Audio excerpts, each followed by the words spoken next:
നിങ്ങൾക്കറിയോ രാത്രി ഇരുട്ടായതിന്റെ റീസൺ സൂര്യൻ ഇല്ലാത്തത് കൊണ്ടല്ല.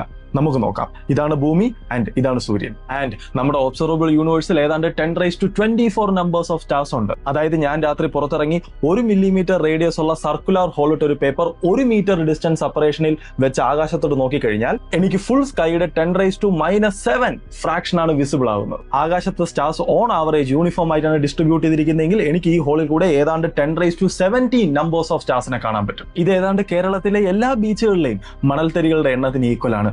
1 മില്ലിമീറ്റർ ഹോളിൽ കൂടെയാണെന്ന് ഓർമ്മ വേണം.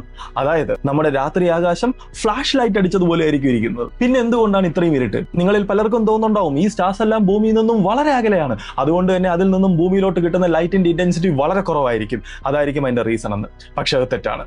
നമുക്ക് നോക്കാം എന്തുകൊണ്ടാണ് അത് തെറ്റായതെന്ന്. സപ്പോസ് ഞാൻ യൂണിവേഴ്സിൽ 1 യൂണിറ്റ് വോളിയം കൺസിഡർ ചെയ്താൽ അതിനകത്ത് n നമ്പേഴ്സ് ഓഫ് സ്റ്റാർസ് ഉണ്ടെന്ന് കരുതുക. എങ്കിൽ ഭൂമിയിൽ നിന്നും ഒരു r ഡിസ്റ്റൻസിൽ ഒരു Δr തിക്നെസ് ഉള്ള ഒരു സ്ഫെറിക്കൽ ഷെൽ കൺസിഡർ ചെയ്താൽ അതിന്റെ ഉള്ളിൽ n × 4πr × Δr number of stars ഉണ്ടാവും. ആൻഡ് നമുക്കറിയാം ഇവരെല്ലാം കൂടെ ചേർന്ന് എർത്തിൽ ഉണ്ടാക്കുന്ന ലൈറ്റിന്റെ ഇന്റൻസിറ്റി നമ്പർ ഓഫ് സ്റ്റാർസിന് ഡയറക്ട്ലി പ്രപ്പോർഷണൽ ആണ് ആൻഡ് സ്റ്റാറിനും എർത്തിനോടൊക്കെയുള്ള ഡിസ്റ്റൻസിന്റെ സ്ക്വയറിന് ഇൻവേഴ്സ്ലി പ്രപ്പോർഷണൽ ആണ്. സോ നമുക്ക് കാണാം റേഡിയസിന്റെ ടേം കംപ്ലീറ്റ്ലി ക്യാൻസൽ ചെയ്തു പോയി. അതായത് ഇറസ്പെക്റ്റീവ് ഓഫ് ഡിസ്റ്റൻസ് എന്റെ എല്ലാ സ്റ്റാർ ഷെൽസും എർത്തിൽ ഉണ്ടാക്കുന്ന ലൈറ്റിന്റെ ഇന്റൻസിറ്റി എക്സാക്ട്ലി സെയിം ആണ്. പിന്നെ എന്തുകൊണ്ടാണ് രാത്രിയിൽ ഇത്രയും ഇരുട്ട്?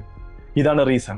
രാത്രിയിൽ ഇരുട്ടുണ്ടാവാൻ കാരണം യൂണിവേഴ്സിന്റെ എക്സ്പാൻഷൻ ആണ്. ഇത് മനസ്സിലാക്കാൻ 2 കാര്യങ്ങൾ അറിയണം. Number 1, Hubble's law. യൂണിവേഴ്സിൽ സഫീഷ്യന്റ് ഡിസ്റ്റൻസ് അകലത്തിലുള്ള ഒബ്ജക്റ്റുകൾ ഓൺ ആവറേജ് ഈ ഇക്വേഷൻ പ്രിസ്ക്രൈബ് ചെയ്യുന്ന വെലോസിറ്റിയിൽ നമ്മളിൽ നിന്നും അകന്നു പോവുകയാണ്. അതായത് കൂടുതൽ ദൂരത്തിലുള്ള ഒബ്ജക്ട്സ് കൂടുതൽ സ്പീഡിൽ നമ്മളിൽ നിന്ന് അകന്നു പോകും. Number 2, Doppler shift. ഒരു ലൈറ്റ് സോഴ്സ് നമ്മളിൽ നിന്നും അകന്നു പോവുകയാണെങ്കിൽ അതിൽ നിന്ന് വരുന്ന ലൈറ്റിന്റെ വേവ് ലെങ്ത് കുറച്ച് കൂടിയിട്ടായിരിക്കും നമ്മൾ ഒബ്സർവ് ചെയ്യുന്നത്. അതായത് അകന്നു പോകുന്ന സ്പീഡ് കൂടുന്നതിനനുസരിച്ച് നമ്മൾ ഒബ്സർവ് ചെയ്യുന്ന വേവ് ലെങ്തിലുള്ള ഇൻക്രിമെന്റും ഇൻക്രീസ്.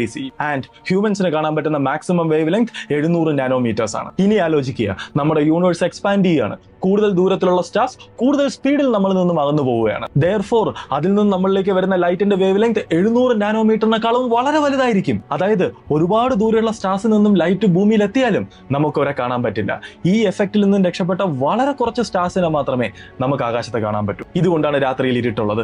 അതായത് യൂണിവേഴ്സിന്റെ എക്സ്പാൻഷൻ നമ്മൾ ഓരോരുത്തരുടെയും ലൈഫിനെ ഡയറക്റ്റ് ആയിട്ട് എഫക്ട് ചെയ്യുന്നുണ്ട്. എല്ലാവർക്കും ഷെയർ ചെയ്യൂ.